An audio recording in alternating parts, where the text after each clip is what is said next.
Welcome back, everybody. I'll introduce you to the next project. This is an RCA Victor 86T, as you can tell by the rounded cabinet. Very nice, sleek design. It's a 3-band radio made about 1937, but hey, wait a minute.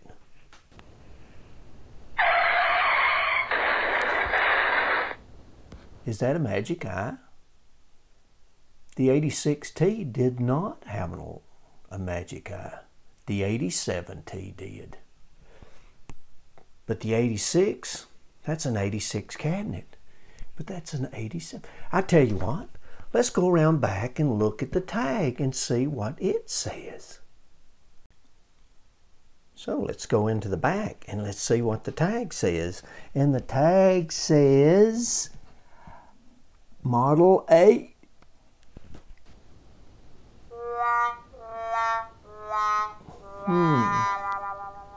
It's kind of tore out. Let's see what the schematic says. Really hard to say. But it doesn't show the magic eye on this schematic. So what do we have?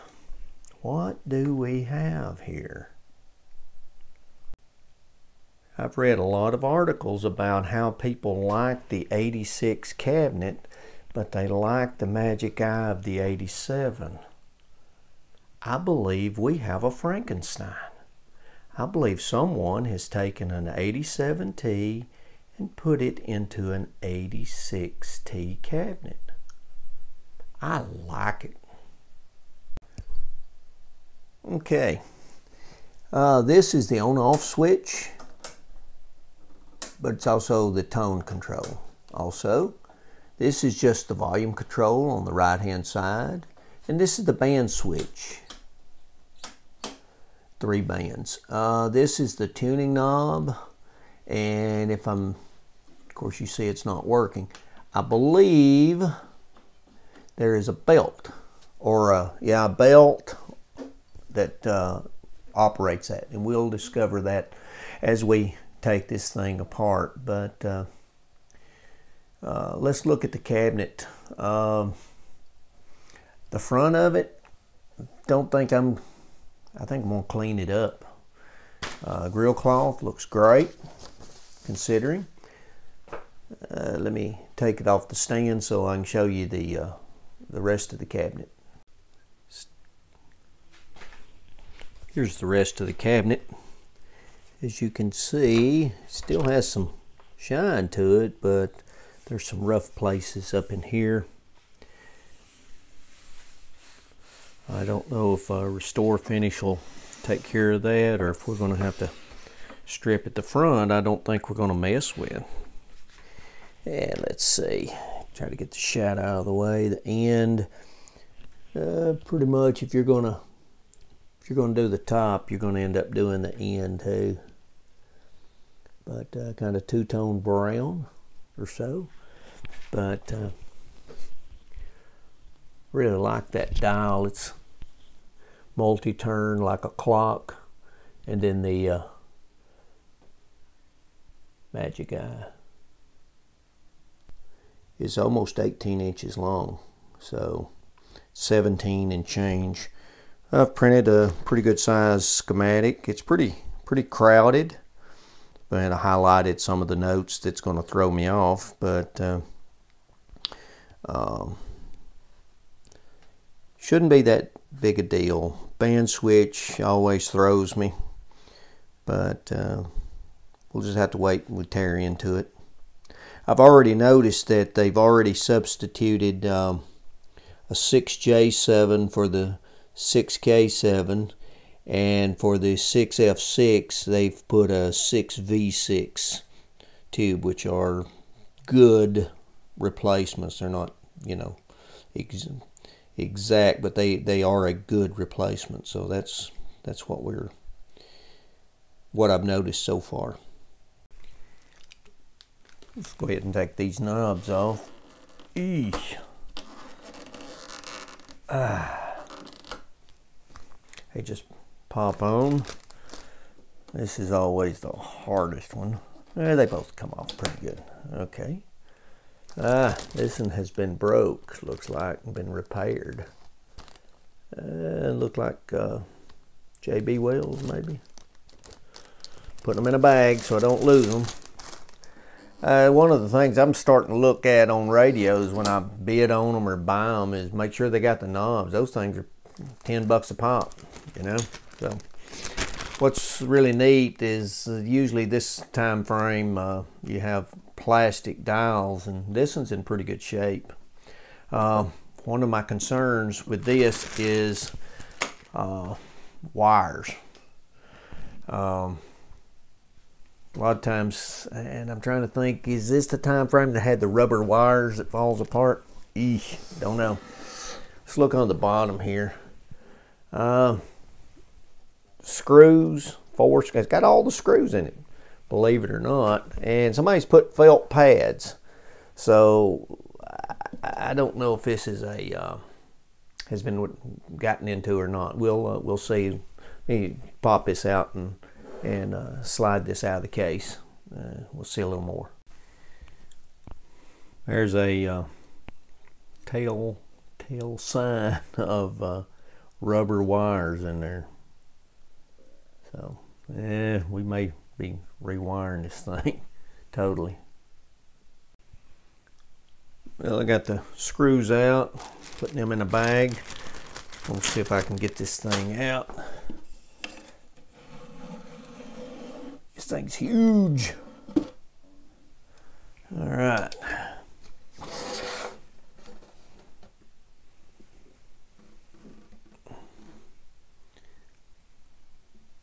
No real discovery items in there. Set this to the side. And set this up here.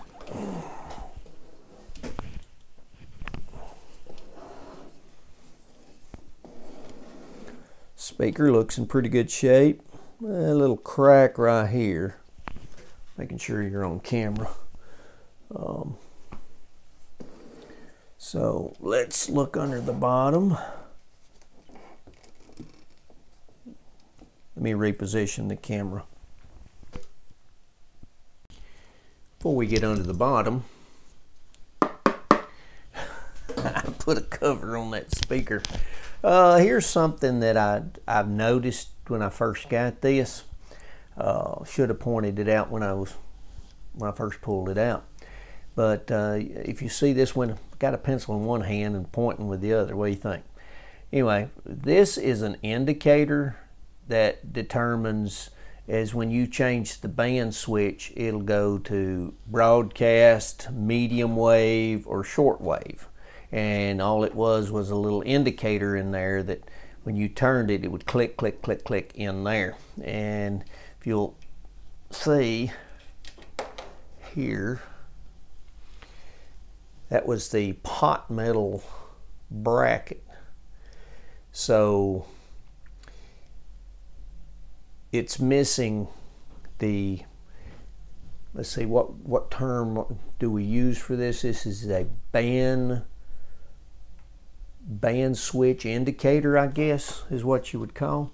So when I first started surveying, a lot of times I'll look at these when I buy them and I'll do a survey, a quick assessment when they come in to see if there's any hard to find items like knobs, dial, covers, things like that will take some time to locate. Well, I put some feelers out on antique radio forums for that particular band indicator, and I got that. It's not new, but it has the original bracket. I've seen on where people have made these out of aluminum or even steel, 1/8 inch, I believe. This is where the problem comes in. Looks like it's missing a set screw, but I think I can find a set screw that'll go in there, even if it's got a got a screw head on it. But I don't think that'll look too bad up in there. Of course, all this will have to come off to put it on there. But the story is I went out there and said, I asked for one, and a couple of days later, a guy came up and said, is this what you need? And, yeah. All right, here's the deal. He sent me a message. Says, I'm going to have $5 for it, plus shipping. I said, okay. So I sent him $17 because he get a box and everything. I told him, I said, it's worth more than $5 in your time. So anyway, I sent him $17. I still got out cheap, I think, personally. So anyway, we'll put this in our bag along with our stuff. And you guys remind me to find a screw to go in that before we get ready to put it back on. All right, now we'll look under the bottom and see if there's any of that rubber wire. Power cord has been cut off. I think I got this off of Goodwill, and sometimes they'll just cut them off and say, we didn't test it. So there. But if you'll look, I'm not sure there's anything been done under here. All the paper caps, the electrolytics, they're leaking, but they look original. Rubber wire here and here. I don't think those had insulation on them. They're just hardwired, just suspended out there. But there's some short pieces of rubber wire, just a few pieces. It shouldn't be that big a deal, he says now. But I think this will work. I don't know. Those electrolytics, they're pretty nasty looking. I think we're going to have to recap it before we try anything on this bad boy. But we're going to do some continuity checks with the speaker coil and transformer. You know, the usual deal. So let's see if we can get to it. I see one problem I already have is I'm not going to be able to use my radio stand because these are not lined up straight. I don't think I could do it at an angle. So gonna have to do it the old-fashioned way, guys. Let's take a tour of the top, and this thing is huge. This thing is 15 inches long, according to this. Anyway, of course you've got your speaker. This tube is the 6G5 Magic Eye. Let's go through the tubes. 6G5. This is the 6A8. This is the 6K7, but this is the one that they've got the 6J7 substituted in it. Of course, this little short tube is the 6H6, and this is the 6F5. And this is supposed to be the 6F6, but get a hold of the base. This is the 6V6. I guess you can see that. But and then of course this is the rectifier over here is the 5W4. Excuse me. Of course the transformer. This is the filter caps. Let's see.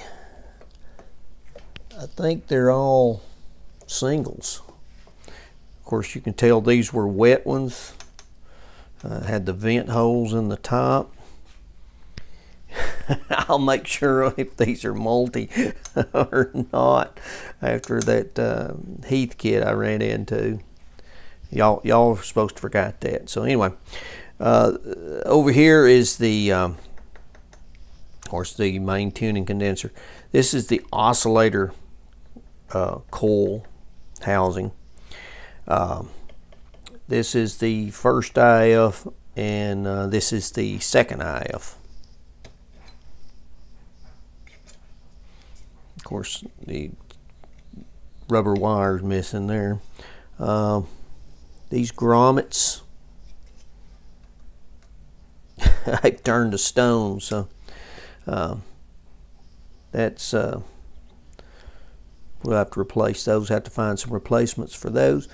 This is the antenna coil, so we'll be looking at these two birds and also the field coil in here. These can be game changers. Okay, so there's that. Now, after I've told you we're going to get under the bottom and do some troubleshooting, I got sidetracked. I wanted to show you the top of it also. Let's check some continuity. Let's start with our primary, which is our power cord's cut off, goes through the switch, should be at 60 hertz or cycles, should be at 8.4, so somewhere around 10, I would say. So trace our power cord up, go across the power cord, and what do we get? What do we have here? Turn the switch on. That is not looking good. So let's just go. Let's go across the primary, and this is the primary leads up on here. These are supposedly brown. No, I'm sorry, they're red. They're red, and here they are up here. And they go, and we're reading 8.8, and that's pretty close. Pretty close. All right, let's do the high voltage winding. Here's the high voltage. Comes out, goes to pin 4 of the 5W4 rectifier, and the other one goes up to pin 6 of the rectifier. Now take note that the center tap comes down and goes to this point here, and it's a black brown wire, and this is C31. This is the negative lead of C31, and note that it is not to ground, it's not to chassis, it is floating. So just happen to know that this is C31, so we'll find it. Let's do the two high voltage leads on pins 4 and 6 of the rectifier. Here's the key. 1, 2, there's no 3, there's 4. There's 4 and 6. And I'm in your way. And we're reading, and we should be reading 775 ohms, and there's 765. So that's good. So let's go to our center tap, which is here. So we're approximately half of that, and that's going to be 300 and right at 400, and then the other side is around 367. It's 368 or so. Now you may ask, well, you've got two halves of the high voltage windings, and each one of them should be equal voltage. And typically they are really close in voltage. Now, why aren't the resistances the same? Okay, this is kind of represents the transformer. You've got your primary and your secondary with the center tap. This is a step up transformer, which means there's more windings in the secondary, and so the voltage, whatever comes in, is stepped up to a higher voltage and less current.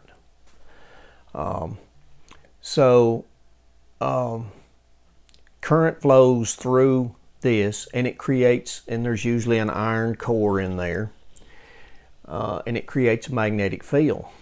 Well, those magnetic lines as this alternates, those magnetic lines go up and down, and it passes and breaks those coils. And as it crosses through those coils, it inducts voltage into those.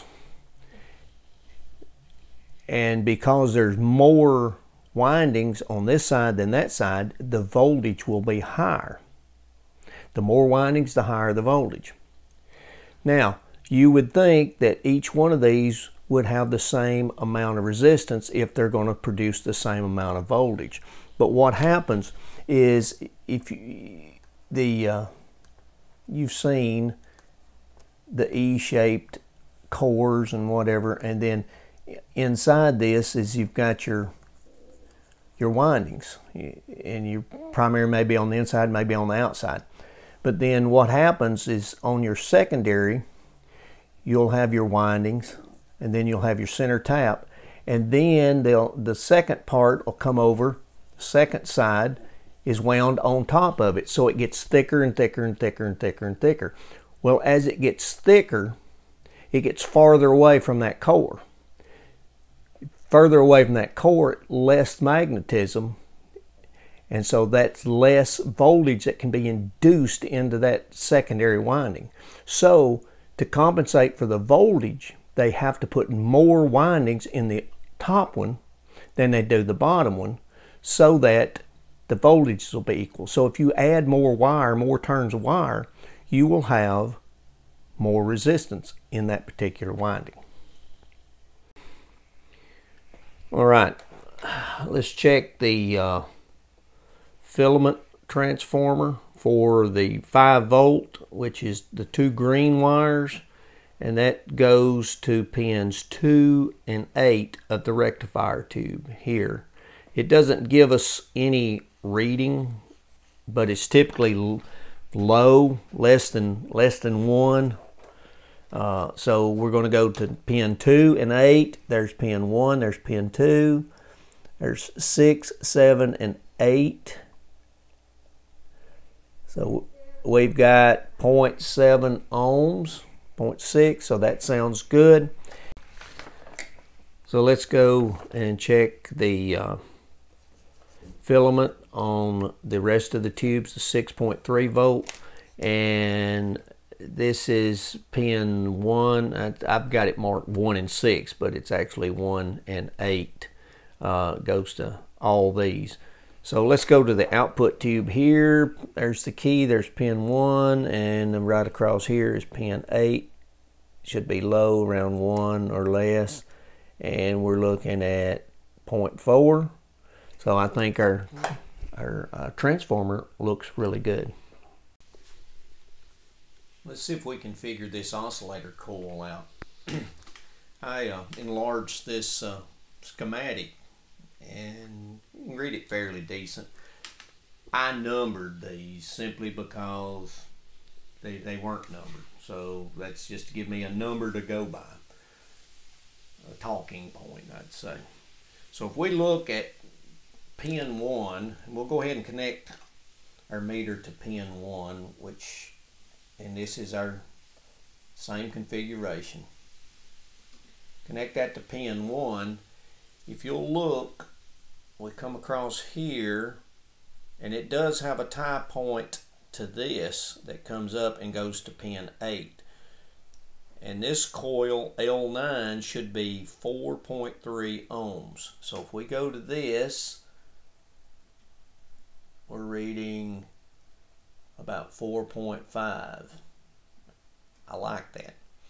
So we'll leave it on 1. We'll go on down, skips this, and now it goes to L7 and comes to pin 7, and we should have 0.3-ish, or at least should not be open anyway. That's a good thing.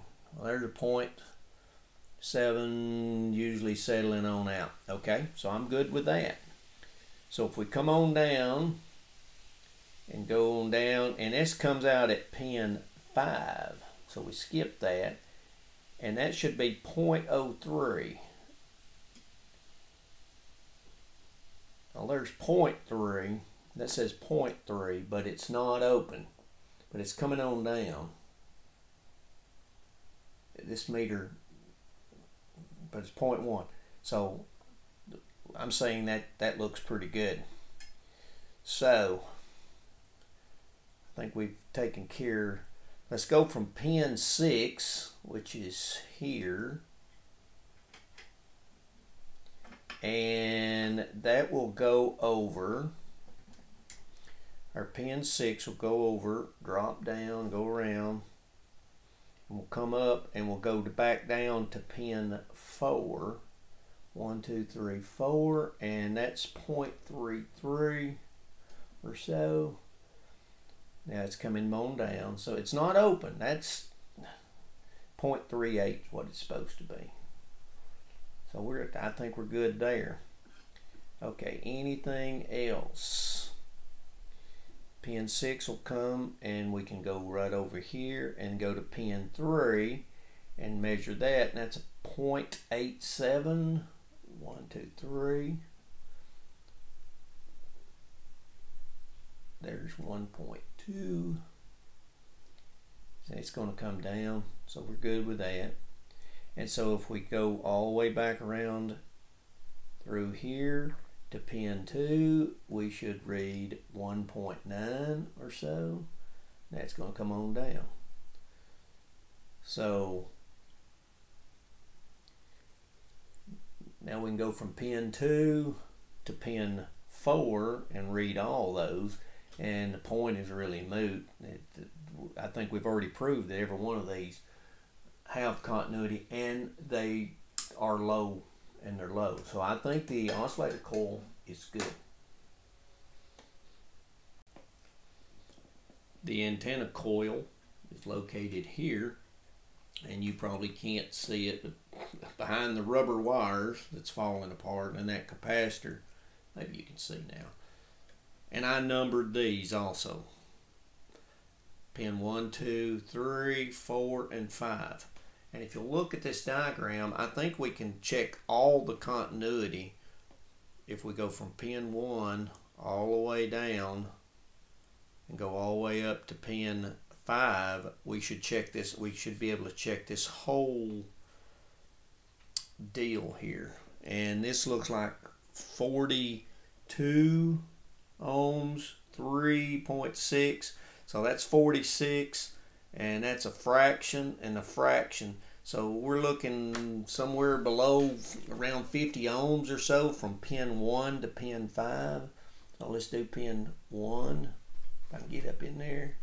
And pin 5 is over here. And we'll see what we got. And we're reading about 43-ish, 44-ish. So I think that's good. Now we can go from pin 1, and then we come up to pin 2, and we should be able to, from pin 1, should be that, let's see, pin 1 to pin 2 is almost all of it, except for this 0.04 here, right here. So if we go from pin 1 to pin 2, that rubber wire is going to, okay, from pin 1 to pin 2, it's going to be less than 1. It's going to be really, really low. There's 0.4, so it's coming on down. So it'll probably be down to 0.1 or less. So if we go from pin 3, which is here,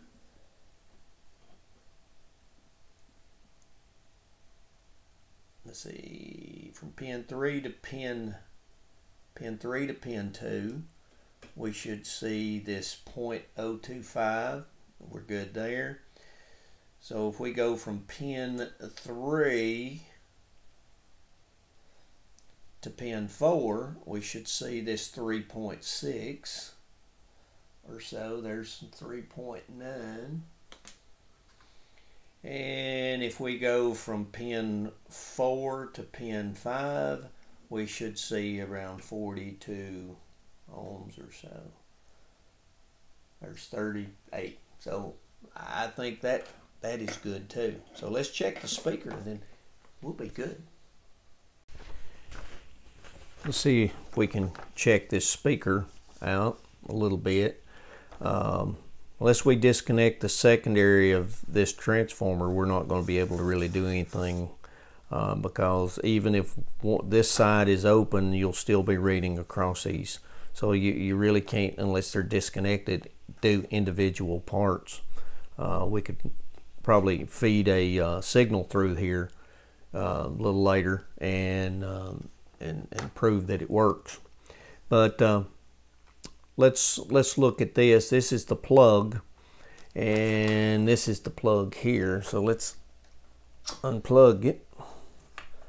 And I don't know, let's see if you can see it or not. It's laid out exactly like that. 1, 2, 3. 1, 2, and 3. And here is 1, 2, and 3. Okay. I forget to put the meter in the picture sometimes, but anyway.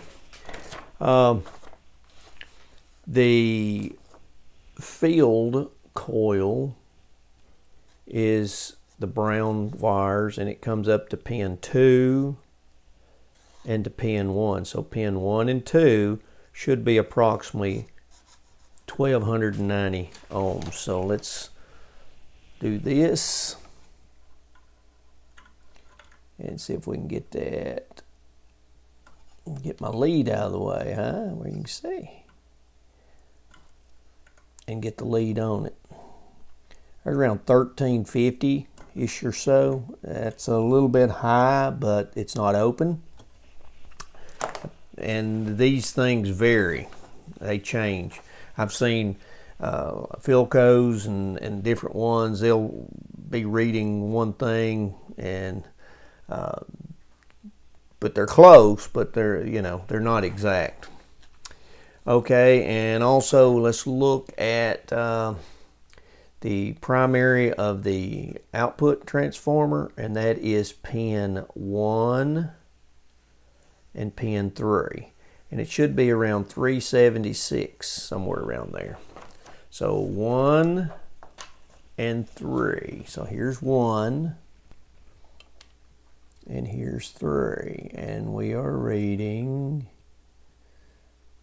468 ohms. So I think that's good. I've attached my audio generator output across the primary of the output transformer to the speaker, and of course the field coil's not energized, so the volume is fairly low, but I think you can probably hear that.